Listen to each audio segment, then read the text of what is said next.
Olá, o meu nome é Herbert, bem-vindos ao meu canal e hoje vamos conversar um pouquinho sobre o livro Uma Família Feliz, do autor Rafael Montes. O Rafael é o meu autor nacional preferido, eu amo os livros dele, já li praticamente todos, mas no caso, Uma Família Feliz não atingiu as minhas expectativas e eu vou comentar um pouquinho do porquê isso aconteceu, mas vamos com calma, não significa que o livro é ruim. Antes de tudo, se inscreva no canal se você gosta de cinema e literatura e bora conversar um pouquinho sobre Uma Família Feliz?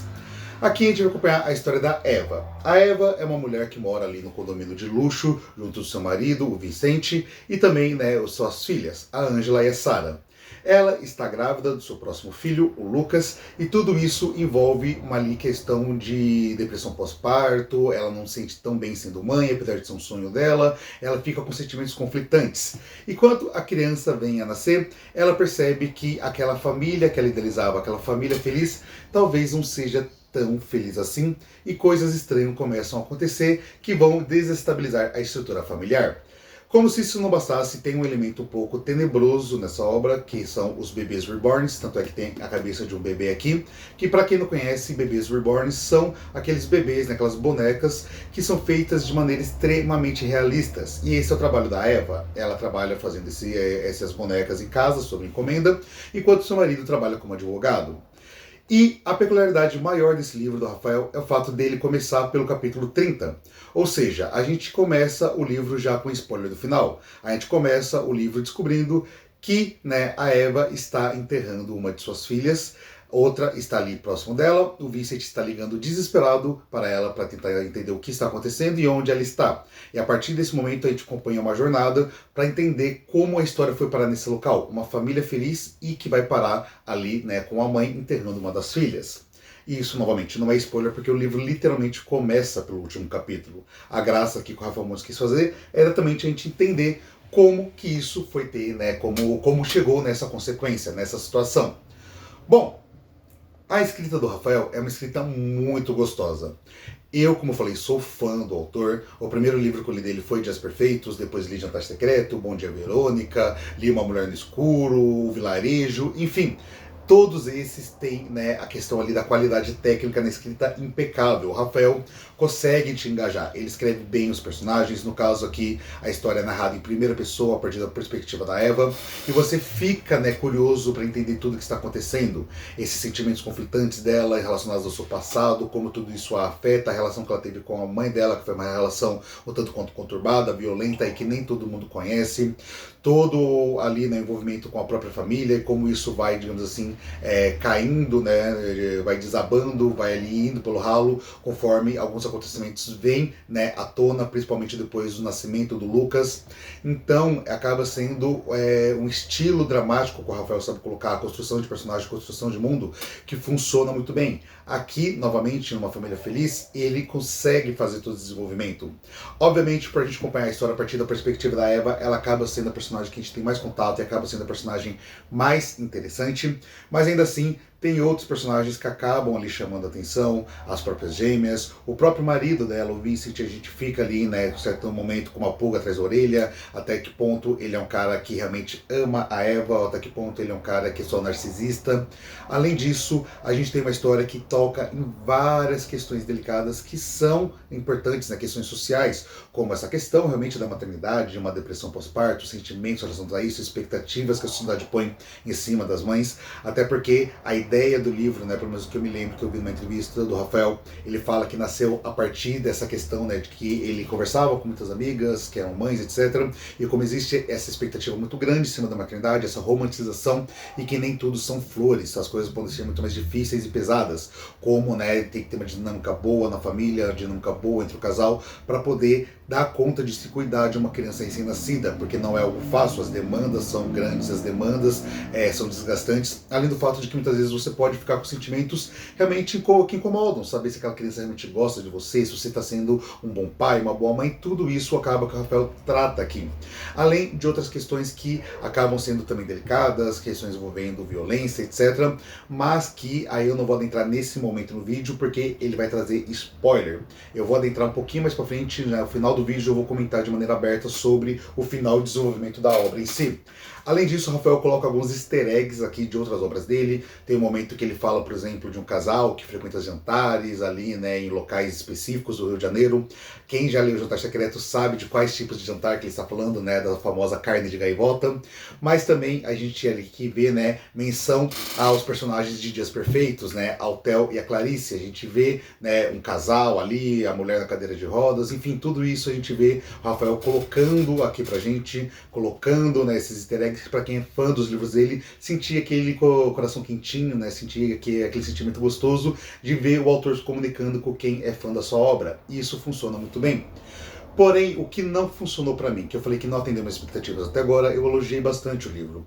Ocorre que para mim o plot twist final não funcionou muito bem. Ele é chocante, ele é impactante, Rafael é conhecido por isso, sim, mas para mim não funcionou muito bem. Eu achei que o plot twist não foi totalmente bem construído. O problema não foi a ideia em si, mas sim a construção dessa ideia.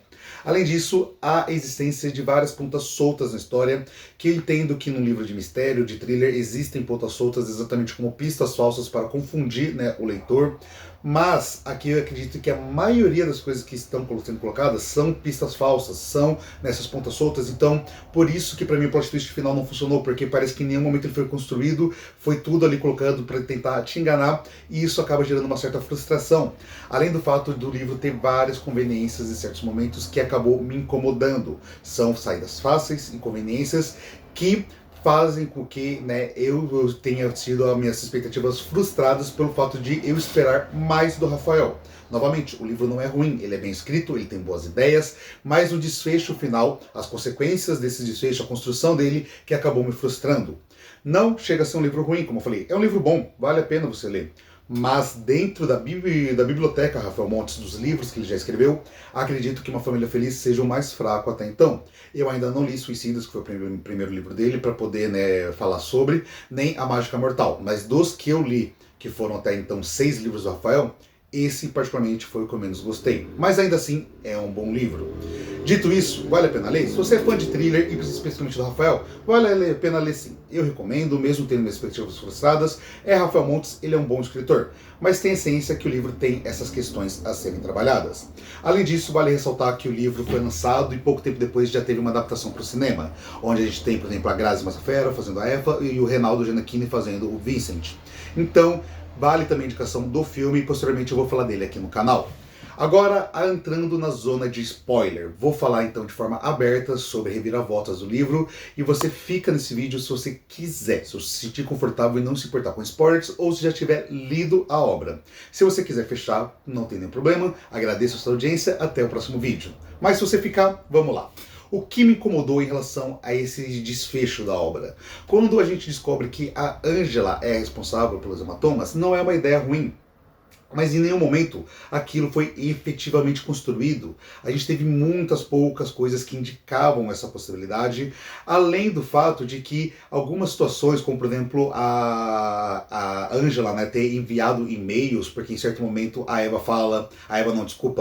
Solange, amiga da Eva, fala que recebeu a foto das crianças machucadas, né, das meninas machucadas por e-mail, um e-mail enviado pela própria Eva, aquilo me incomodou um pouco, porque, por exemplo, eu trabalho com educação infantil, eu conheço crianças ali em faixa etária de idade parecidas, ali próximos de 10 anos, e sinceramente, hoje em dia é muito difícil ver uma criança utilizando e-mail, porque inclusive, né, tem, por exemplo, adolescentes que hoje em dia praticamente não utilizam e-mail. Eles estão muito acostumados com mensagens mais instantâneas, mais rápidas, o feedback mais rápido.